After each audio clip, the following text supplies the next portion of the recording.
பிரியமானவர்களே, சவுலுடைய ராஜ்யபாரத்தையும் தாவீதுடைய ராஜ்யபாரத்தையும் நாம் கவனிக்கும் போது அதை குறித்து சுருக்கமாய் சொல்லி அந்த மனிதனின் உங்களுக்கு நான் காண்பித்துக் கொடுக்க வாஞ்சுகிறேன். சவுலுடைய ராஜ்யபாரத்தில் எழும்பி இருந்த ஒரு மனிதன் தாவீதுக்கு விரோதமாய் எப்படிப்பட்ட வாழ்க்கை வாழ்ந்து வந்தான் என்பதை உங்களோடு நான் பகிர்ந்து கொள்ள இருக்கிறேன். தயவுசெய்து நல்ல கவனிங்க. இது தொடர்ந்து நீங்க கவனிச்சு உங்களுக்கு பிரோஜனமா இருக்கும். அதாவது சவுலுடைய ராஜ்யபாரமும் தாவீதுடைய ராஜ்யபாரமும் எதற்கு ஒப்பனையா இருக்குது என்று சொன்னால், ஒரு நீங்க பல பைபிள் ஸ்டடில கூட நீங்க தியானிச்சிருக்கலாம், எனக்கு தெரியாது.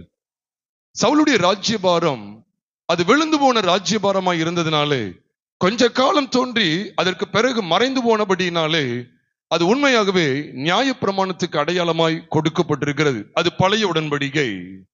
ஆனால் தாவீதுடைய ராஜ்யபாரம் என்றென்றைக்கும் நிலைநிற்கக்கூடியதாய் காணப்பட்டிருந்ததுனாலே அது கிறிஸ்துவின் ராஜ்யபாரத்துக்கு அடையாளமா இருக்கிறது. ஏன்னா நீங்க வேதத்துல நீங்க ஏசாயா 9வது அதிகாரம் 7 மற்றும் 8 ஆகிய வசனங்களை வாசிக்கும் போதும் சரி, லூக்கா எழுதின சுவிசேஷம் 1வது அதிகாரம் 71, 72, அந்த வசனங்களை வாசிக்கும் போதும் சரி, தாவீதின் ராஜ்யபாரம் ஏசாயா 16வது அதிகாரம் 5வது வசனத்துல நாம் பார்க்கும் போதும் சரி, எசேக்கியேலின் புஸ்தகம் 36வது அதிகாரத்துல நாம் பார்க்கும் போதும் சரி, ஆண்டவர் தாவீது தாவீது தாவீதுன்னு சொல்லி குறிப்பிடுகிறாரு. அந்த தாவீது கிறிஸ்துவுக்கு முன் அடையாளமாய் வெளிப்படுத்தப்பட்டவர். ஏன்னா தாவீதின் ராஜ்யபாரம் அது யாருடைய ராஜ்யபாரமா அறியப்படுகிறது? ஆமா, இயேசு கிறிஸ்துவின் ராஜ்யபாரமாக அறியப்படுகிறது. 2 சாமுவேலின் புஸ்தகம் 7வது அதிகாரம் 11, 12, 13, 14 ஆகிய வசனங்களை நாம் வாசிக்கும் போதும் கூட இதே கான்செப்ட தான் அங்கே பேதுருக்கு ஆண்டவர் வெளிப்படுத்துகிறார். அப்போஸ்தலர் நடபடிகள் 2வது அதிகாரம் அப்போஸ்தலர் நடபடிகள் 2வது அதிகாரம் 25வது வசனத்திலிருந்து 32வது வசனம் வரைக்கும் அல்லது 33வது வசனம் வரைக்கும் நாம் பார்க்கும்போது 2 சாமுவேல் 7வது அதிகாரத்தில் தாவீதுடைய சிங்காசனத்தில் வீற்றிருக்கிற அவனுடைய சந்ததியை குறித்து சொல்லுகிற காரியமானது கர்த்தராகிய இயேசு கிறிஸ்துவை பற்றிய தீர்க்க தரிசன வெளிப்பாடாக காண்பிக்கப்பட்டிருக்கிறது. Listen to me. அப்ப தாவீது ஆண்டவர் எதுக்கு அடையாளப்படுத்திக்கிட்டே இருந்தார் சொன்னா, கிறிஸ்துவுக்கு அடையாளப்படுத்தி கொண்டே இருந்தார். அதனாலதான் ஆமோஸ் 9வது அதிகாரம் 12, 13 சொல்லப்பட்ட விழுந்து போன தாவீதின் கூடாரத்தை தேவன் திரும்பவும் எடுப்பிக்கிற அந்த நிகழ்ச்சியானது, அந்த சத்தியமானது அங்கே அப்போஸ்தலர் நடபடிகள் 15வது அதிகாரம் 16 மற்றும் 17 ஆகிய 2 வசனங்களிலே சொல்லப்பட்டிருக்கிற, நான் திரும்பவும் வந்து விழுந்து போன தாவீதின் கூடாரத்தை திரும்ப எடுப்பிப்பேன் என்பதற்கு அடையாளமாக கிறிஸ்துவின் ராஜ்யபாரம் புது உடன்படிக்கை வெளிப்படுத்தப்பட்டிருக்கிறது. நல்ல கிறிஸ்துவின் விலையேற பெற்ற இரத்தத்தை, அவருடைய பாடுகளை சிந்திக்கிறோமே. ஆண்டவர் தாவீதை ஏற்படுத்தின முகாந்திரம் என்ன? வேதத்தில் வாசிப்பீர்கள் என்றால் ஒரு வசனத்தை இப்ப நாம் வாசிக்க கேட்கலாம், ஒரு வாசிக்க நாம் கேட்கலாம். அப்போஸ்தலர் 13வது அதிகாரம் 21 மற்றும் 22 ஆகிய 2 வசனங்களை ஒருவர் வாசிக்க கேட்கலாம்.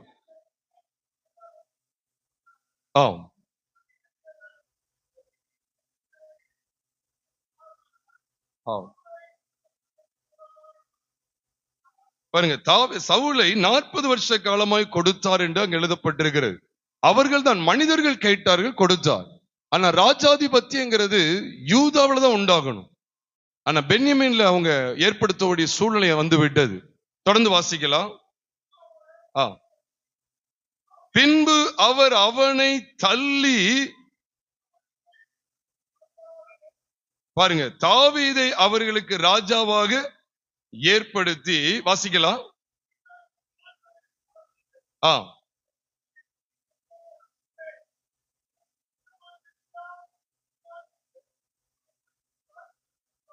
பாருங்க, அவனை குறித்து சாட்சியும் கொடுத்தாராம். இன்னொரு வசனத்தை நாம் கவனிக்கலாம். 1 நாளாகமத்தின் புஸ்தகம் 10வது அதிகாரம் 13 மற்றும் 14வது வசனத்தை நாம் பார்க்கும்போது, அப்படியே சவுல் கர்த்தருடைய வார்த்தையை கைக்கொள்ளாமல் கர்த்தருக்கு செய்த தன் துரோகத்தின் நிமித்தமும் அவன் கர்த்தரை தேடாமல் அஞ்சனம் பார்க்கிறவர்களை கேட்கும்படிக்கு தேடினது நிமித்தமும் செத்து போனான். நல்ல கவனிங்க. அதற்காக அவர் அவனை கொன்று ராஜ்ய பாரத்தை ஈசாயின் குமாரனாகிய தாவீது வசமாக திருப்பினார் என்று நாம் இங்கே கவனிக்கிறோம். அப்ப ராஜ்ய பாரத்தை சவுலின் கையிலிருந்து தாவீதுடைய கரத்துக்கு கொடுக்கிறார். சவுலின் கையிலிருந்து தாவீதின் கரத்துக்கு திருப்பு பண்ணுகிறார். இதைத்தான் நம்ம புது உடன்படிக்கை நாம் பார்க்கும்போது நல்ல கவனிங்க. எவ்விதமா சவுலுடைய ராஜ்யபாரம் உண்மையிலே முந்தின உடன்படிக்கைக்கு அடையாளம். ஏன்னா அது நிலை நிற்காமல் போய்விட்டது. அப்படித்தானே வேதத்துல வாசிக்கிறோம். ஆரோனுடைய ஆசாரித்துவம் இன்னைக்கு இருக்குதா? கிடையாது. ஆரோனுடைய ஆசாரித்துவம் முடிவு பெற்றதுனாலதான் ஆண்டவர் மெல்கிசேதேக்கின் முறையின்படியான ஆசாரித்துவத்திலே என்றென்றைக்கும் பிரதான ஆசாரியராய் யூதா கோத்திரத்திலிருந்து எழும்பின கிறிஸ்துவை தேவன் ஏற்படுத்தி வைத்திருக்கிறார். நல்ல கவனிங்க பிரியமானவர்களே, நிச்சயமா உங்களுக்கு பிரோஜனமா இருக்கும். அப்ப தாவீதினுடைய ராஜ்யபாரம் என்றென்றைக்கு நிலைநிற்கக்கூடிய ராஜ்யபாரமாய் காணப்பட்டிருக்கிறது. சவுலுடைய ராஜ்யபாரம் ஒரு முடிவுக்கு வருகிறது கீழ்ப்படியாமை நிமித்தம். அதே போலதான் நியாயப்பிரமாணத்தை கை கொண்டு வந்த யூத ஜனங்கள் கீழ்ப்படியாமை நிமித்தம், அவிசுவாசத்தின் நிமித்தம் பாருங்க, கர்த்தரை தேடல, அஞ்சனம் பார்க்கிறவர்களை தேடினானா. இது எதை காண்பிக்கிறது? தேவனை விசுவாசிக்காமல் உலகத்தை விசுவாசிப்பது, மாம்சத்தை சார்ந்து கொள்வது. தேவனை விட்டுவிட்டபடினாலே அதற்காக அவர் அவனை கொன்று, அப்படிதான் பைபிள் இருக்கு, அதற்காக அவர் அவனை கொன்று ராஜ்ய பாரத்தை ஈசாயின் குமாரனாகிய தாவீது வசமாக திருப்பினார் என்று நாம் அங்கே வாசிக்க கேட்டோம். பிரியமானவர்களே, எதுக்கு அதை உங்களோடு பகிர்ந்து கொண்டே சொன்னா, பழைய உடன்படிக்கையை ஆண்டவர் அகற்றி புது உடன்படிக்கையை கொண்டு வருகிறார். அதனாலதான் இயேசுவானவர் பாத்திரத்தை எடுத்து என்ன சொன்னார் தெரியுமா? இது என் இரத்தத்தினால் ஆகிய புது உடன்படிக்கையாய் இருக்கிறது என்று சொன்னார்.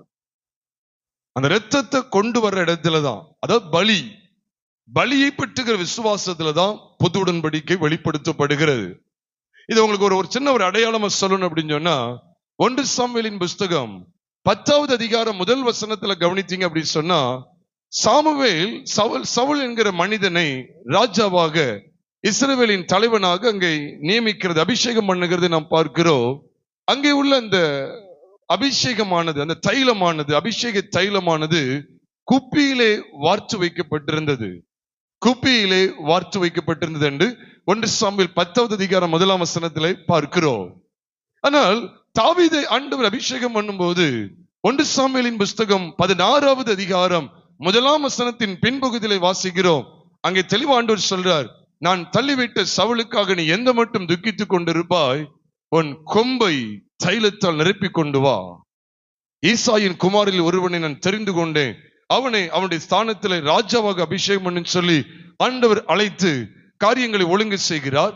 அப்படியே அதே 1 சாமுவேல் 16வது அதிகாரம் 13வது வசனத்திலே வாசிக்கும் போது, தன் சகோதரர்கள் நடுவிலே தாவீதை சாமுவேல் அபிஷேகம் பண்ணா. அது அழகா சொல்லப்பட்டிருக்கும், கொம்பை எடுத்து தைல கொம்பை எடுத்து என்று அங்க எழுதப்பட்டிருக்கிறது. அந்த தைல கொம்பை அங்க பார்க்கிறோம், தைல குப்பியை எடுத்து, இங்க தைல கொம்பை எடுத்து. பாருங்க, ஒரு ராஜ்யபாரம் நிலை நிற்காமல் போறது பவுல், அது ஒரு தைல குப்பிங்கிறது ஒரு பவுல், ஒரு பாத்திரம், அவ்வளவுதான். ஆனா தாவீதையும் அதே சாமுவேல் தான் ராஜாவாக அபிஷேகம் பண்ணுகிறார். அப்ப என்ன அர்த்தம்னா, பழைய உடன்படிக்கையில தேவன் ஆரோனுக்கு ஒரு அபிஷேகத்தை கொடுக்கிறார். அது புது உடன்படிக்கை, அது புது உடன்படிக்கை அபிஷேகம், அது பழைய உடன்படிக்கை. அந்த அபிஷேகம் எவ்வளவு நாள் நினைச்சு நினைக்கீங்க? கொஞ்ச காலம் தான் இருந்துச்சு. ஆரோனுடைய ஆசாரித்துவம் மாற்றப்பட்டுதா படலையா? உண்மையாவே மாற்றப்பட்டு விட்டது. நம்ம எல்லாரும் இருக்கிற இந்த ஆசாரித்துவம் என்பது மெல்கிசேதேக்கின் முறைமையின்படியான ஆசாரித்துவம் என்பதை எபிரேயர் 7வது அதிகாரத்தில் திட்டவட்டமாய் காண்பித்து கொடுக்கிறார். பிரியமானவர்களே, அப்ப இந்த அபிஷேக தைலத்தினுடைய வார்ப்பை கவனித்து பாருங்க. ஒரே மனுஷன் தான், சாமுவேலை கொண்டுதான் கர்த்தர் அபிஷேகம் பண்ணுகிறார். ஆனால் சவுலை அபிஷேகம் பண்ணும்போது குப்பியிலே வார்த்து வைக்கப்பட்ட தைலத்தை வைத்து அபிஷேகம் பண்ணுகிறார். தாவீது அபிஷேகம் பண்ணும்போது எதுல வார்த்து வைக்கப்பட்ட தைலம்? கொம்புல வார்த்து வைக்கப்பட்டது. பொதுவா கொம்பு அப்படிங்கிறது பலியை குறிக்கும். கொம்புங்கிறது ஒரு மிருகம் என்ன செய்யப்பட்டிருக்கு, ஒரு மிருக ஜீவன் அடிக்கப்பட்டு அதனுடைய கொம்பை எடுத்துதான் அந்த கொம்புல வார்த்து தைலத்தை வார்த்து வைத்து. அப்போ பலியினாலே கிறிஸ்துவானவருடைய பலி அது வெளிப்படுத்துகிறது. ஏன் நம்ம என்றென்றைக்கு நிலைநிற்கிற ராஜ்யபாரத்துக்கு தாவீதின் ராஜ்யபாரத்தை தேவன் ஒப்பிடுகிறார் தெரியுமா? ஏனென்றால் கிறிஸ்து மாம்சத்திலே தாவீதின் சன்னதியில் வந்து பிறந்தார். 2 தீமோத்தேயுவின் புஸ்தகம் 2வது அதிகாரம் 8ஆம் வசனத்திலே வாசிக்கிறோம், கிறிஸ்து இயேசுவானவர் என் சுவிசேஷத்தின்படியே தாவீதின் சன்னதியில் பிறந்த இயேசு, தாவீதின் சன்னதியில் பிறந்த இயேசு கிறிஸ்து என் சுவிசேஷத்தின்படியே மரித்தோரிலிருந்து எழுப்பப்பட்டவர் என்று நினைத்துக்கொள் என்று எழுதப்பட்டிருக்கிறது 2 தீமோத்தேயு 2வது அதிகாரம் 8ஆம் வசனத்திலே. அவர் தாவீதின் சன்னதியில வந்தவர் பிறக்கிறார். அது எதை காண்பிக்கிறது? தாவீதுக்கு கொடுக்கப்பட்ட அபிஷேகம் எதுல வார்த்து வைக்கப்பட்டது? கொம்பு. இதை அறிந்து கொள்ளணும் பிரியமானவர்களே. இது பலியை குறிக்கிறது. ஒரு மிருகம் பலியாகாம கொம்பு எடுக்க முடியுமா? சொல்லுங்க, எடுக்க முடியாது. 2 மனுஷனையும் தேவன் தான் உண்மையிலே அபிஷேகம் பண்ணுகிறார். சாமுவேல் என்கிற தீர்க்கதரிசியை கொண்டு 2 உடன்படிக்கை அவர் தான் ஏற்படுத்துகிறார். ஆனால் ஒரு உடன்படிக்கை கீழே விழுந்து போனது, இன்னொரு உடன்படிக்கை நிலை நிற்கிறது. எதின் அடிப்படையில் பார்த்தா கொம்பில் வார்த்து வைக்கப்பட்ட தைலம், கொம்பிலே வார்த்து வைக்கப்பட்ட தைலம். அல்லது அந்த கொம்பில் இருந்து தைலத்தை எடுத்து ஊற்றுகிற ஒரு அற்புதமான காட்சியை பார்க்கும்போது உண்மையாகவே கிறிஸ்துவின் பலியினாலே ஏற்படுத்தப்பட்ட ராஜ்யபாரம். அதனாலதான் சொல்றேன், இந்த பலியை பற்றுகிற விசுவாசத்துல நிலைச்சிருந்தீங்க அப்படின்னு சொன்னா உறுதியா நிக்கலாம். தாவீதுக்கு வீட்டு குடும்பத்துக்குள்ள இருந்து பிரச்சனை வந்துச்சு, வெளியில இருந்து பிரச்சனைகள் வந்தது. அந்த போராட்டங்கள் மட்டும் இல்ல, சோதனைங்கிற போராட்டம் மட்டும் இல்ல, நெருக்கங்கிற போராட்டம் மட்டும் இல்ல, பாவத்து நிமித்தமும் போராட்டம் வருது. அப்படித்தானே? பச்சைபால் விஷயத்தை நமக்கு நல்லா தெரியும். பாவத்து நிமித்தம் இச்சையிலும் இழுக்கப்படுகிறான். அவ என்ன அர்த்தம் தெரியுமா? தாவீது சந்தித்த உலகத்தில் உள்ள பிரச்சனைகளாக இருக்கட்டும், தாவீது சந்தித்த மாம்சத்தில் எழும்பின போராட்டங்களாக இருக்கட்டும், 2ஐயும் இந்த அபிஷேகத்தினால ஜெயிக்கிறா. தேவனுடைய நோக்கம் அது. கொம்பிலே வார்க்கப்பட்ட அந்த தைலத்தை கொண்டு தாவீது அபிஷேகம் பண்ணப்பட்டா. The anointing oil, the oil was poured upon the head of David out of horn. கொம்பிலிருந்து அந்த தைலம் அவன் தலையிலே வார்க்கப்பட்டது. He was anointed with the oil out of horn. கொம்பிலிருந்து அவனுடைய தலையிலே அபிஷேக தைலம் வார்க்கப்பட்டது. இது எதை வெளிப்படுத்துகிறது தெரியுமா? சிலுவையில் அறையப்பட்ட கிறிஸ்துவானவர் சிலுவையில் உங்களுக்காக எனக்காக பலியானாரு. அந்த கிறிஸ்துவை பற்றுகிற, சிலுவையில் அறையப்பட்ட கிறிஸ்துவை பற்றுகிற விசுவாசத்தினாலே தாவீதை போல நீங்களும் நானும் உலகத்தில் சந்திக்கிற போராட்டங்களா இருக்கட்டும், மாம்சத்திலே சந்திக்கிற போராட்டங்களாக இருக்கட்டும், எல்லாவற்றையும் எளிதிலே ஜெயிக்க முடியும். அதனாலதான் ஆண்டவர் 2 விதம் ஆண்டவர் வெளிப்படுத்துகிறார். தாவீது சந்தித்த சத்துரு சவுல் உலகத்தில் இருந்தவன். தாவீது சந்தித்த அப்சலோம் அவன் வீட்டுக்குள்ள இருந்தவன், குடும்பத்துக்கு உள்ளே குடும்பத்துக்கு வெளியில. இன்னொரு விதத்தில் 2 விதமா பார்க்கலாம். சொந்த மாம்சத்திலே அவன் போராட்டத்தை சந்தித்தான். கண்ணுக்கு பிரியமா இருக்கிற ஒரு பச்சைபால்ட்ட தவற நடந்து கொண்டான். அதை ஜெயித்து வர முடிகிறது. வெளியில போராட்டங்கள், பயங்கர போராட்டங்கள், நெருக்கம், அதையும் ஜெயித்து வந்தா. அவ இப்படிப்பட்ட ராஜ்யபாரம் தாவீதினுடைய ராஜ்யபாரம். பலி கொம்பு அப்படிங்கறத மறந்துடவே கூடாது. பழைய மாதிரி ஆண்டவர் குப்பையில ஆண்டவர் தைலத்தை நிரப்ப சொல்லல, உன் கொம்பை தைலத்தால் நிரப்பி கொண்டு வா அப்படி சொல்றத 1 சாமுவேல் 16:1 வாசிக்கிறோம். சரி, இந்த தாவீது கிறிஸ்துக்கு அடையாளமா இருக்கிறாரு. இந்த தாவீதை தூசித்து வந்த கேராவின் குமாரனாகிய சீமேயை மட்டும் ஒரு சில நிமிடங்கள்ல பார்த்து நாம் முடிக்க இருக்கிறோம். 2 சாமுவேலின் புஸ்தகம் 16வது அதிகாரம். இந்த மனுஷனுடைய வாழ்க்கையில தேவன் நமக்கு காண்பிக்கிற 4 படிப்பினைகளை துரிதமாய் நாம் பார்த்து முடிக்க இருக்கிறோம். பிரியமானவர்களே, கேராவின் குமாரனாகிய சீமேயை குறித்து 2 சாமுவேல் 16வது அதிகாரம் 5வது வசனத்திலிருந்து நாம் வாசிக்க முடியும். வாசிங்களேன், 5ஆம் வசனத்தை வாசிங்க. தூஷித்தது மாத்திரமல்ல, கற்களையும் எரிந்தான் என்று வேதத்தில் எழுதப்பட்டிருக்கிறது. நீங்க அதை தொடர்ந்து 13ஆம் வசனத்துல வாசித்தீங்கன்னா மண் அள்ளி தூட்டிட்டு வருவான். நாளைக்கு உண்மையிலே உன்னால ஒரு செலுவை ஒரு இது இருக்கு. ஆமா, ஒரு சின்னத்தை வச்சிருக்கிறாங்க. முடிஞ்சு போன உடனே எல்லாரும் என்ன செஞ்சிருங்க, இத தொட்டு கும்பிட்டுறாதீங்க. இது ஒரு அடையாளம், சரிதானா? கிறிஸ்து நமக்காக நமக்காக சிலுவையில் பலியானார் என்பதற்கு ஒரு அடையாளம், அவ்வளவுதான். உங்களுக்கு ஒரு நினைப்பூட்டுதல், இட்ஸ் ரிமைண்டர், அவ்வளவுதான். It's not a worship symbol, but reminder, அவ்வளவுதான். பிரியமானவர்களே, பாருங்க, ஒரு மனுஷனை தேவன் வெளிப்படுத்திட்டு இருக்கிறார். அதனால இந்த செய்தியில ஒரு 3 பகுதி உங்களோடு பகிர்ந்து கொண்டுட்டு இருக்கேன். முதல் பகுதியில சிலுவையின் மேன்மையை பார்த்தோம். 2வது 2 ராஜ்யபாரங்களுக்குள்ள வித்தியாசத்தை பார்த்து, இப்போ இந்த தாவீதின் ராஜ்யபாரத்துக்கு விரோதமா ஒரு மனுஷன் எழும்பி நிற்கிறான். நல்ல கவனிங்க, கிறிஸ்துவின் ராஜ்யபாரத்துக்கு விரோதமா ஒரு மனுஷன் எழும்பி நிற்கிறான். இந்த சீமைங்கிற இடத்துல நம்மளதான் வச்சு பார்க்க வேண்டியது இருக்கு. ஏன்னா நாம ஒரு காலகட்டத்தில் எப்படிதான் வாழ்ந்து வந்தோம்? சத்தமா சொல்லுங்க. தூஷிக்கிறவங்கள வந்தோம். அழகா சொல்லிட்டாங்க அக்கா, தூஷிக்கிறவங்கள வந்தோம். கல்ல எடுத்து எரிஞ்சானா 6ஆம் வசனத்துல அப்படித்தானே பாக்கீங்க. 2 சாமுவேல் 16வது அதிகாரம் 6ஆம் வசனத்துல கல் எறிகிறான். அவனுடைய சகல ஊழியக்காரங்க மேலேயும் கல் எறிறான். ஒரு மனுஷன் அவ்வளவு பேர் எரிஞ்சிட்டு இருக்காங்க. அவ்வளவு பேர் வந்துட்டு இருக்காங்க. நூற்றுக்கணக்கான மக்கள் வந்துட்டு இருக்காங்க. அவங்கள ஒருத்தம் போனான்னு வச்சுக்கீங்களேன், சீமைய துண்டு துண்டு ஆக்கிடுவான். எவ்வளவு பயங்கரம் பாருங்க. இந்த மனுஷன் தூஷிக்கிறான். அது தொடர்ந்து 7, 8 ஆகிய வசனம் 7, 8, 9 பார்க்கும்போது, பேலியலின் மனுஷனே, இரத்த பிரியனான மனுஷனே, தொலைந்து போ சொல்லி தூஷித்து கொண்டே வந்தா. கற்களை எறிகிறான் பாருங்க. அவங்க மேலெல்லாம் கல்ல எறிகிறான்.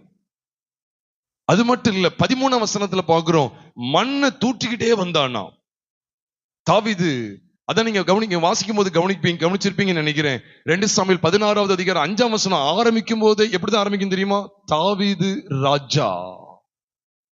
பக்ரியும் மட்டும் வந்த போது அங்கே சவுல் வீட்டு வம்சத்தான் ஆகிய கேராவின் குமாரனாகிய சீமேயு தாவீதை தூஷித்து அப்படின்னு சொல்லி நாம் பார்க்கிறோம்.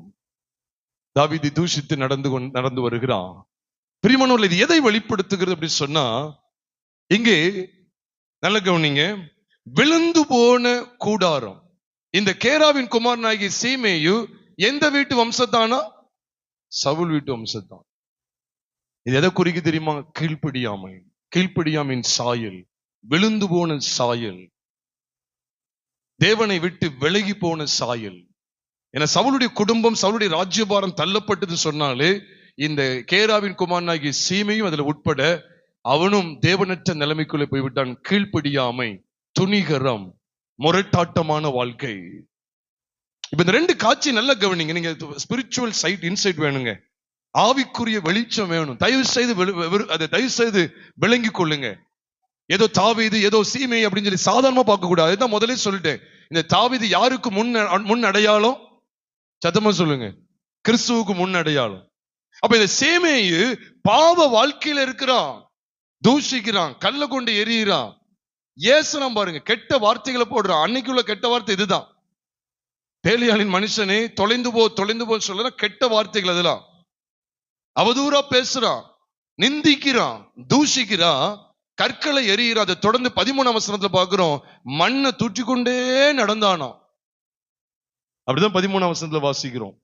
அவனுக்கு எதிராக கற்கள் நடந்து தூஷித்து, அவனுக்கு எதிராக கற்களை எறிந்து மண்ணை தூற்றிக்கொண்டே வந்தான் அப்படின்னு பாக்குறோம். மண்ணள்ளி போட்ட எப்படி இருக்கும் பாருங்க. அப்போ கிறிஸ்துவை பகைக்கிறவர்களாய் நீங்களும் நானும் வாழ்ந்து வந்தோங்கிற வெளிச்சத்தை அந்த பகுதியில பார்க்கணும். தாவீதின் ராஜ்யபாரமாகிய கிறிஸ்துவின் ராஜ்யபாரத்துக்கு எதிராய் செயல்படுகிற சீமைக்களாய் நீங்களும் நானும் வாழ்ந்து வந்தோ. இந்த அருமையான விசேஷித்த நாளிலே நாம் தியானிக்கும்படியாய் தேவன் உண்மையாவே என் இருதயத்தில் கொடுத்த பாரத்தை நான் உணர்கிறேன். சீமையை போல நீங்களும் நானும் தாவீதுக்கு விரோதமாய் நடந்து வந்தோ. இதைத்தான் அங்கே வேதத்திலே ரோமர் 5வது அதிகாரம் 10ஆம் வசனம் சொல்லுகிறது. நாம் தேவனுக்கு சத்துருக்களாய் இருக்கையில், சிநேகிதர்களாய் அல்ல, தேவனுக்கு சத்துருக்களாய் இருக்கையில் அவருடைய குமாரனின் மரணத்தினாலே அவருடனே ஒப்புரவாக்கப்பட்டோமானா. டைம்ல கொஞ்சம் வேகமா போறேன். சீமையுடைய முதல் கட்ட வாழ்க்கை என்ன தெரியுமா? நாளே நாள் படிப்பேன், நான் துரிதமா சொல்றேன். முதல் கட்ட காரியம் என்ன தெரியுமா? அவன் தாவீதுக்கு எதிராக இருந்தவன். நாமும் எதிராக இருந்தோமா இல்லையா? என்னைக்கும் ஒருவேளை நீங்க கிறிஸ்துவுக்கு விரோதமா நடந்து கொண்டிருக்கிற வாழ்க்கையை கொண்டிருப்பீர்கள் என்றால், யாரும் எனக்கு தெரியாது, நைஸை கவனிங்க. இன்னும் பாவத்திலேயே உழன்று கொண்டிருக்கிற சகோதரனோ சகோதரியை யாராவது இங்க இருப்பீர்கள் என்றால், இன்றைக்கு மனம் திரும்புவதற்கு தேவன் ஒரு அருமையான சந்தர்ப்பத்தை தருகிறார். இந்த மனுஷன் கடைசி எங்க வர்றான் தெரியுமா? கில்காலுக்கு வருகிறான்.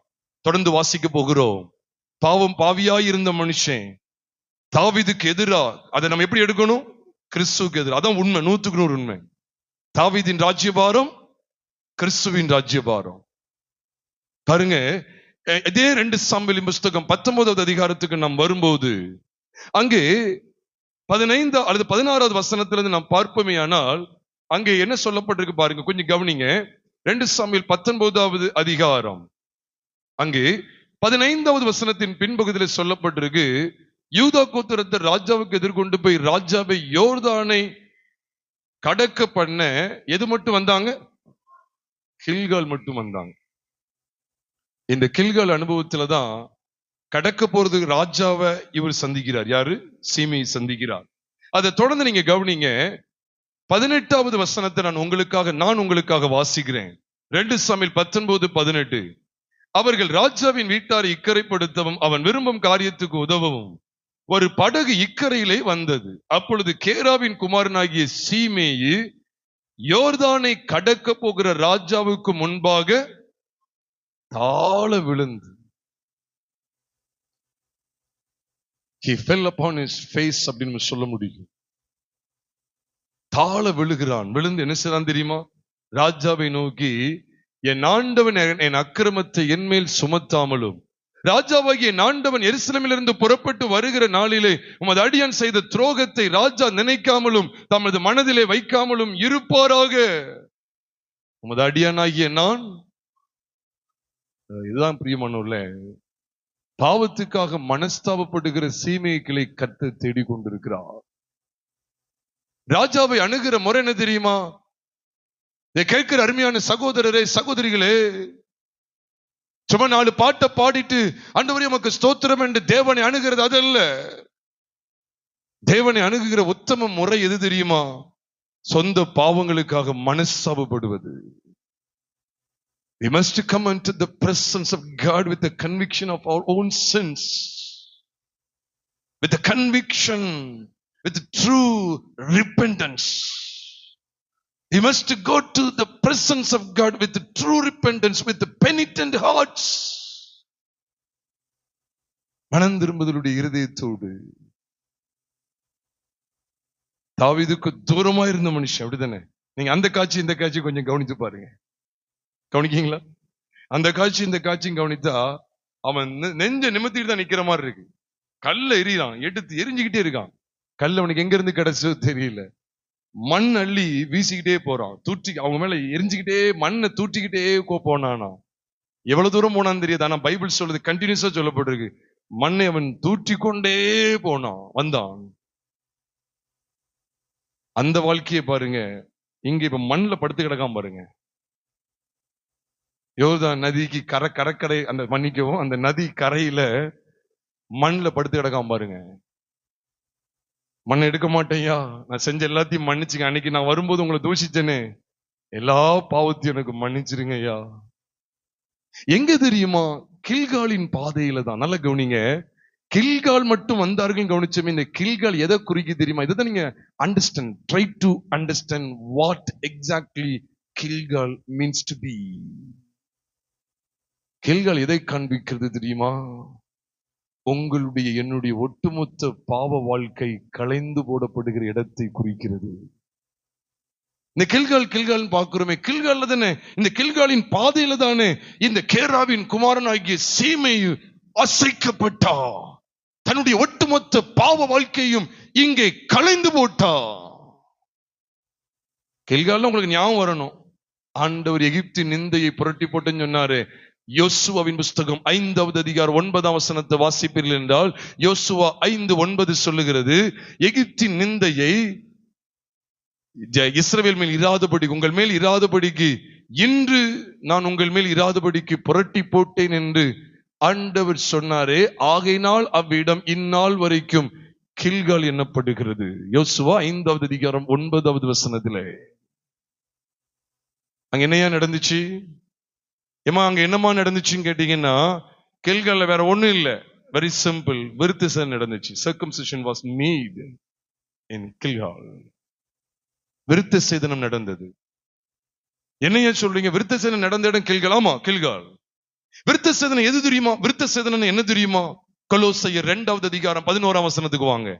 அங்க நமக்குரிய கில்கால படிப்போம். நமக்கு ஒரு கில்கால் இருக்கு. அங்க அந்த இடத்துக்கு வருவோம்.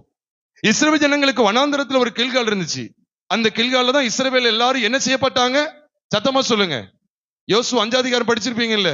அங்க என்ன செய்யப்பட்டாங்க? விருத்தசேதனம் பண்ணப்பட்டார்கள். All Israelites were circumcised in Gilgal அப்படின்னு சொல்லி in the book of Joshua chapter 5 we can read it. அதே காரியத்தை தான் கொலோசியர் 2வது அதிகாரம் 11ஆம் வசனத்துக்கு வாங்க. இப்ப நமக்கு ஒரு கில்கால் இருக்கு. விருத்தசேதனம் பண்ணப்பட்ட இடம் தானே கில்கால். ஆமா, புது உடன்படிக்கையின் சபைக்கு உங்களுக்கு எனக்கு ஒரு கில்காலுக்கு. அந்த கில்கால் என்னதான்? கொலோசியர் 2:11 சொல்லுது, அல்லாமலும் கிறிஸ்துவை பற்றும் விருத்தசேதனத்தினாலே. கவனிக்கீங்களா? விருத்தசேதனம் முதல் முறை அங்கதான் நடக்கு. உடனே யோசுவா 5ன்னு சொல்லிடாதீங்க. அப்போ ஆதியாகமம் 17வது அதிகாரம் 10ஆம் வசனத்துல இருந்து விருத்தசேதனம் சொல்றான்னு சொல்லிடாதீங்க. நான் இஸ்ரவேல் ஜனங்கள் புறப்பட்டதுல இருந்து சொல்றேன். முதல் முறை பைபிள்லயே விருத்தசேதனம் எந்த இடத்துல தான் வருது தெரியுமா? ஆதியாகமம் 17வது அதிகாரம் 10ஆம் வசனத்துல. எடுக்க வேண்டாம். ஆதியாகமம் 17:10 தான் முதல் முறை ஒட்டுமொத்த பைபிளையே விருத்தசேதனங்கிற வார்த்தை அங்கதான் பயன்படுத்தப்படுது. விருத்தசேதனம் என்ன தெரியுமா? பிறந்த ஆண் பிள்ளை 8ஆம் நாள்ல நுனித்தோலை வெட்டி நீக்குவாங்க. மாம்சத்தோடு பண்ற உடன்படிக்கை. சீமை என்ன செய்தான் தெரியுமா? இந்த கில்காலின் அனுபவத்துல பாதையில தான் முன்பு செய்த தன் பாவ வாழ்க்கையை எல்லாம் கலைந்து போடுகிறான். நின்னவன் அப்படி துணிகரமா நின்ன அந்த வாழ்க்கை இப்பொழுது இந்த கில்காலின் பாதையிலே தரைமட்டமாகிவிட்டது. கிறிஸ்துவின் ராஜ்யபாரம், தாவீதின் ராஜ்யபாரம். தாவீதுக்கு எதிராய் நின்ற சீமேயின் வாழ்க்கை, தாவீதுக்கு விரோதமாய் இருந்த சீமையின் வாழ்க்கை இங்கு கில்காலின் பாதையிலே தரைமட்டமாய் விழுந்து கிடக்கிறது. இதெல்லாம் ஞான அர்த்தம் உள்ளது பிரியமானவர்களே. நம்ம சத்தியத்தை சரியா அறிந்து கொள்ளணும். ஏன் இந்த கில்காலின் பாதையிலே, இந்த யோர்தான் கரையிலே, கில்காலின் பயணத்திலே, கில்காலின் பாதையிலே இங்கு சீமையுடைய வாழ்க்கை தரைமட்டமாகிறது. துணிகரமாய் நின்ற மனுஷன் வேகமா வந்துட்டான், ஓடியே வர்றான். எதுக்கு வர்றான் தெரியுமா? தன்னுடைய கடந்த கால பாவ வாழ்க்கையை களைந்து போடுவதற்கு. அப்படிப்பட்ட அனுபவம் வாலிப பிள்ளைகளுக்கு உண்டா? அடிக்கடி வாலிப பிள்ளைங்க வாலிப பசங்கன்னு சொல்ற நினைக்காதீங்க. நிறைய பேர் ஒரு கேமஃப்ளாஜ்லயே உட்கார்ந்து இருப்பாங்க. உண்மையிலே சொல்றேன், most of the youngsters are in camouflage, disguise, ஒரு மாய்மாலம். இங்க ஒரு தோற்றம், வெளியில ஒரு தோற்றம். உள்ளத்துல பாய் ஃப்ரெண்ட் ஓடிட்டு இருக்கானா, கேர்ள் ஃப்ரெண்ட் வரானான்னு தெரியாது.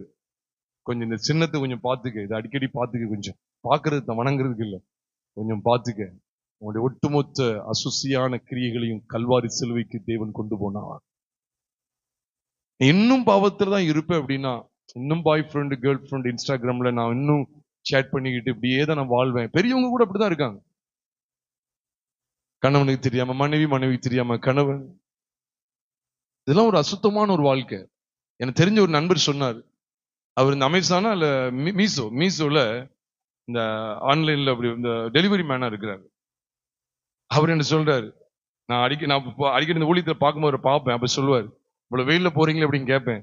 அவன் போகணும். சில வீடுகள்ல போன் எடுக்க மாட்டாங்க, ஏன்னா வீட்டுல ஹஸ்பண்ட் இருப்பாங்க. இருக்குன்னா அவங்க லேடிஸ் நினைச்ச மாட்டாங்களாம், போன் எடுக்க மாட்டாங்களாம். அதுக்கு என்ன அப்படின்னு கேட்டேன். அப்பதான் சொன்னாங்க, ஹஸ்பண்டுக்கு தெரியாம நிறைய ஆர்டர் பண்றது. ஹஸ்பண்ட் இருந்தா போன் எடுக்க மாட்டாங்க, போனை அப்படியே வச்சிருவாங்க, எடுக்க மாட்டாங்க. இதுவரை பெரிய இதா இருக்கும். போன் எடுத்துட்டா நான் உடனே டெலிவரி பண்ணிடுவேன் அப்படின்னு சொல்லுவாரு.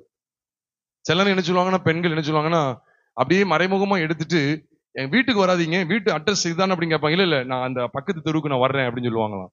ஏன்னா வீட்டுல மாப்பிள்ள இருக்கிறாரு, தெரியக்கூடாது. இப்படிதான் நிறைய அந்தரங்க வாழ்க்கை. ஒளியும் மறைவு இருக்கக்கூடாது பிரியமானவர்களே. கணவன் மனைவி, மனைவி கணவன், இந்த ரெண்டு இந்த உறவுல ஒளிவு மறைவு இருக்கக்கூடாது. நீ கணவன் தெரியாம மனைவி, மனைவி தெரியாம கணவன் அசுத்தமான காரியங்களை செய்து அசுத்தமான காரியங்கள்ல இருக்கிறாங்க. பெற்றோருக்கு தெரியாம பிள்ளைகள். எங்க போயிட்டு வந்த குரூப் ஸ்டடி. நானும் எத்தனை பஸ்ல பாக்குறேன், ட்ரெயின்ல. இப்ப நேற்று முந்தானத்து ஒரு பஸ்ல ஓடிட்டு போயிட்டு இருக்கேன். எனக்கு முன்னால சீட்ல இருக்கான், முத்தம் கொடுத்துட்டு இருக்கான் பாருங்க, பட்ட பகல்ல.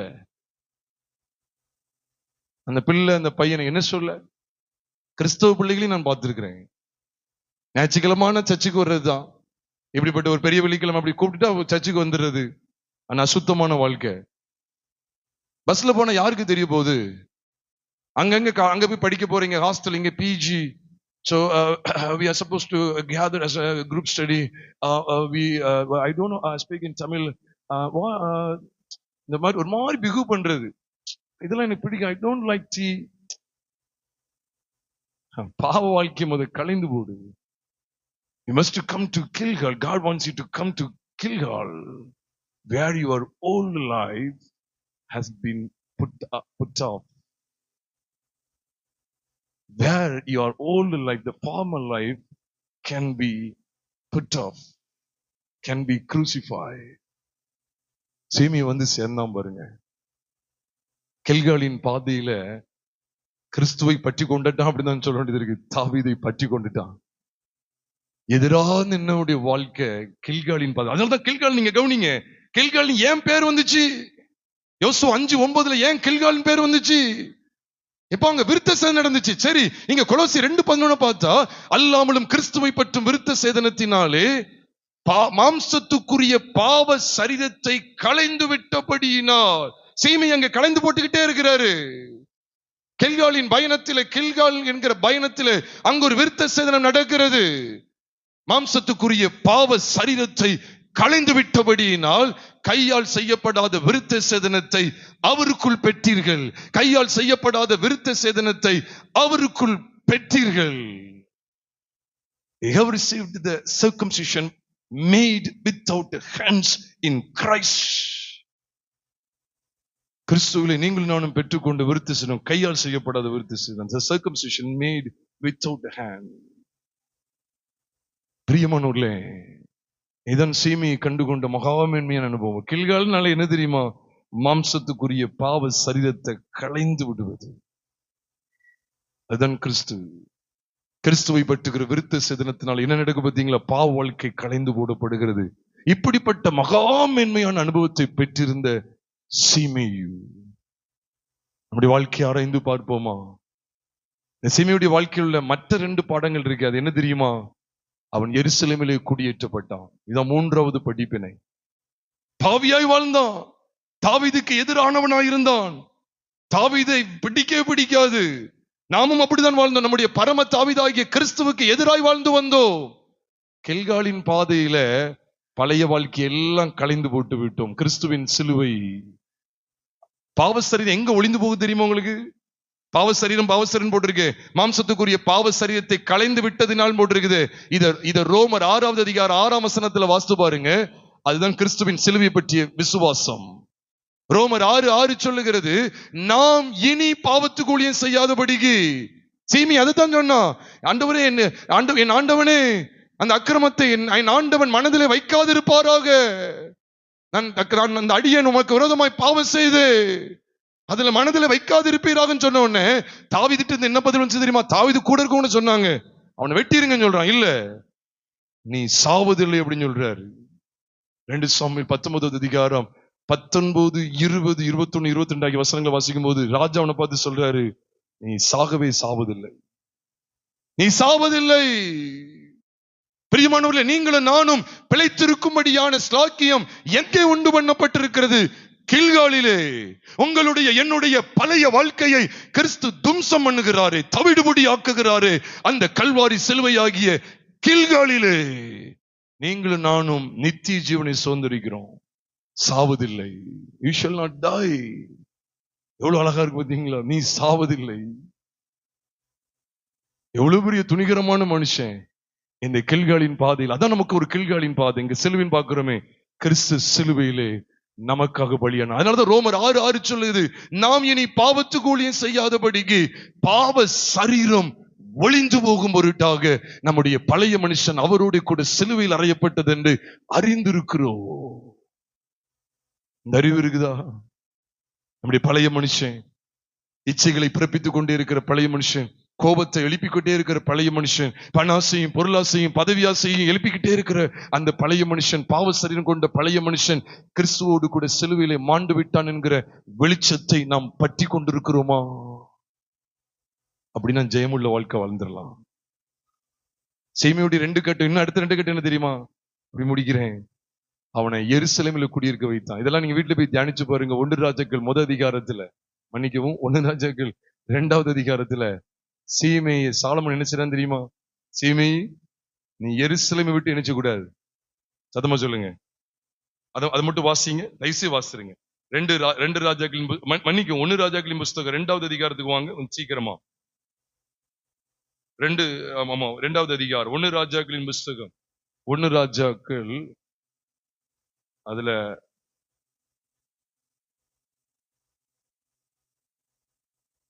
2வது அதிகாரம், அதிலே 36வது வசனத்தை நான் வாசிக்க வேகமா. பின்பு ராஜா சீமையை அழைப்பித்து அவனை நோக்கி, நீ எருசலேமிலே உனக்கு ஒரு வீட்டை கட்டி அங்கே இருந்து எங்கேயாவது வெளியே போகாமல் அங்கேதான் நினைச்சு குடியிரு. நீ வெளியே போனீன்னா நீ சாகவே சாவாய். என்னைய 3வது படிப்புன்னு கேட்கீங்களா? எருசலேம்ங்கிறது சபையை குறிக்குது. துன்மார்க்கமா வாழ்ந்தோம் பாருங்க, ஒட்டுமொத்த வாழ்க்கை இங்க இருக்கு. ஆண்டவர் நம்ம மேல எவ்வளவு கிருபை வச்சு நம்முடைய பாவ சரீரத்தை சிலுவையின் மூலமா பரிகரித்தே விட்டாரு. ஆனா அது தொடர்ந்து அவனுக்கு கொடுக்கப்படுற 3வது படிப்புன்னு என்ன தெரியுமா? நீ எருசலேமை விட்டு வெளியே போக கூடாது. எருசலேமின் வாழ்வை காணணும். எங்க கிடந்த மனுஷனை கோபுரத்துல கொண்டு வைக்கிறார், எருசலேமில கொண்டு வைக்கிறார். மகா மேன்மையாய் தேவ பிரசன்னத்தை அனுபவிக்கக்கூடிய இடம் எருசலேம். எதை குறிக்கு தெரியுமா? தேவனுடைய சமூகம், தேவனுடைய சபையை குறிக்கு. என்ன தெரியுமா? ஆடிக்கும் அமாவாசைக்கும் சபைக்கு வர்றது. நான் கை வைத்து சொல்ல மாட்டேன். இன்னைக்குதான் முதல் முறை சர்ச்சுக்கு வர்றீங்க. நிறைய பாரம்பரிய சபைகளை பாருங்க, இன்னைக்கு தான் ஃபர்ஸ்ட் டைம் வருவாங்க. தெரியுமானூர்ல சபை கூடி வருதல் அலட்சியம் பண்ணக்கூடாது. நீ எருசலேமிலே இருக்கணும்னு சொல்றாரு. அங்கேயே குடியிரு, அங்க ஒரு வீட்டை கட்டு அப்படின்னு என்ன சொல்றாரு? நீ அங்கேயே தான் இருக்கணும், ஒரு வீட்டை கட்டி அங்கேயே இரு. நீ அதை விட்டு நீ வெளியே போன நீ செத்து அப்படின்னு சொல்லிட்டாரு. ஒரு 3 வருஷம் உருப்படியா இருந்தார். நீங்க அதுக்கு அடுத்த வருஷங்களை வீட்டுல போய் வாசித்து பாத்துக்கங்க. 1 ராஜாக்கள் 2வது அதிகாரம் 36ல இருந்து பார்க்கமே, வீட்டுல போய் நான் வாசித்து பாருங்க. அவன் வெளியே போயிட்டு உள்ளதான் வருவான், ஆள் என்ன ஆயிடுச்சு? செத்துட்டான். இதான் 4வது படிப்பினை. பின்மாற்றத்துக்கு இடம் கொடுக்கிற சபை கட்டாயமாய் வீழ்ச்சி அடையும். 4 படிப்பினை தேவன் காண்பிக்கிற. பாவ வாழ்க்கையில் இருந்த சீமை பரிசுத்த வாழ்க்கையை கண்டடைந்தான். கில்காலின் பாதையிலே தன்னுடைய ஒட்டுமொத்த பாவ வாழ்க்கையும் உரிந்து போட்டு விட்டான். பிற்பாடு அவனுக்கு கிடைக்கப்பட்ட ஸ்லாக்கியம் என்ன தெரியுமா? எருசலேமில குடியிருக்கிற அனுபவம், சபையில நிலைநாட்டப்படுகிற அனுபவம். எங்கள் தேவனுடைய பிரகாரங்களில் செழித்திருப்பார்கள் என்று சொல்லப்படும். கர்த்தருடைய ஆலயத்திலே நாட்டப்பட்டவர்கள் எங்கள் தேவனுடைய பிரகாரங்களில் செழித்திருப்பார்கள். வாசித்திருக்கீங்களா இல்லையா? சங்கீதத்துல தேவனுடைய பிரகாரங்களில் செழித்திருப்பார்கள். அப்ப இந்த எருசலேமின் வாழ்வை நாம் பற்றி கொண்டிருக்க அழைக்கப்பட்டிருக்கிறோம். பாவங்கள் மன்னிக்கப்பட்டுட்டு என் பழைய வாழ்க்கை எல்லாவற்றையும் ஆண்டவர் செல்வி கொண்டு போய்விட்டா அதை தொடர்ந்து நமக்கு கிடைக்கப்படுகிற பெரிய ஆசீர்வாதம் என்ன தெரியுமா? எருசலேமில வீட்டை கட்டி அங்கேயே குடியிருக்கணும். நீ சிலருக்கு சபைக்கு வர்றதுக்கே விருப்பம் கிடையாது. ஏதோ வந்தேன் போனேன், ஏதோ வர்றது விருப்பம் கிடையாது. ஒரு வாரம் விட்டு ஒரு வாரம் அல்ல மாசத்துக்கு ஏதாவது ஒரு டைம் இல்ல. பிரியமானோ இல்ல, நீங்க இந்த எருசலேமை விட்டு வெளியே போயிட்டீங்க அப்படின்னா, தேவ சமூகத்தை அலட்சியம் பண்ணிட்டீங்க அப்படின்னா கட்டாயமா மரணம் சம்பவிக்கும். நிச்சயம் இது. ஏன்னா தேவ பிள்ளைகளோடு உள்ள ஐக்கியம், தேவனுக்கும் நமக்கு இடையில இருக்கிற உறவை இந்த பரிசுத்தவான்களுடைய ஐக்கியத்துல தான் நம்ம இணைச்ச முடியும், பெருக பண்ண முடியும். எபேசு சபைக்கு அப்போஸ்தலன் பவுல் சொல்லும்போது, கிறிஸ்துவின் அன்பின் அகலம் ஆழம் உயரம் இன்னதென்று அறிகிற அறிவை எந்த அனுபவத்துல தான் காமிச்சு கொடுக்கிறது தெரியுமா? சகல பரிசுத்தவான்களோடும் கூட கிறிஸ்துவின் அன்பின் அகலம் ஆழம் உயரம் இன்னதென்று அறிந்து. வீட்டில இருந்து இல்ல, சகல பரிசுத்தவான்களோடும் கூட கிறிஸ்துவின் அன்பின் அகலம். அப்போ எருசலேமில தான் கர்த்தருக்குள்ள நம்ம வளர முடியும். எருசலேமில தான் கர்த்தர் அறிகிற அறிவுல வளர முடியும். ஆராதனை தான் வீட்லயே நடக்க. ஆன்லைன்ல எத்தனை ஆராதனை இருக்கு? செய்தி கேட்க முடியாதா? ஆயிரக்கணக்கான செய்தி யூடியூப்ல கேட்கலாம். ஆனா தேவ பிள்ளைகளோடு கூடி வர்ற இந்த எருசலேமின் அனுபவத்தை நம்ம இழந்துடக்கூடாது பிரியமானவர்களே. அப்ப கிறிஸ்துவின் கல்வாரி எதுக்காக வெளிப்படுத்தப்பட்டது பாத்தீங்களா? பாவ வாழ்க்கையில் உள்ள சீமைக்களை சீர்படுத்துவதற்கு. சீர்பட்ட சீமைக்களை எதுல உறுதியா நிலைநிறுத்துறது தெரியுமா? எருசலேமில் உறுதியா நிலைநிற்கணும். நம்ம தேவ அனுபவத்துல தேவ சமூகத்தை நம்ம அலட்சியம் பண்ணிட்டோம் அப்படின்னா மரணம் சம்பவிக்கும். இருக்க இடத்துல நம்ம எல்லாரும் கண்களை மூடி ஆண்டவர் நோக்கி நாம் பார்ப்போமா? இன்னைக்கு கேட்கிற தேவனுடைய வார்த்தைகளை நம்முடைய மனதில் நிறுத்தியவாறு, ஆண்டவர் எனக்காக நீர் அடிக்கப்பட்டீர் ஆண்டவரே, இந்த சவுலின் ராஜ்யபாரம் அல்ல, அதை தள்ளி தாவீதின் ராஜ்யபாரம் ஏற்படுத்தப்படுகிறது. ஆம் ஆண்டவரே, பழைய உடன்படிக்கையை தள்ளி, பழைய ராஜ்யபாரத்தை தள்ளி புதிய ராஜ்யபாரம் அது என்றென்றைக்கும் நிலை நிற்கக்கூடியது.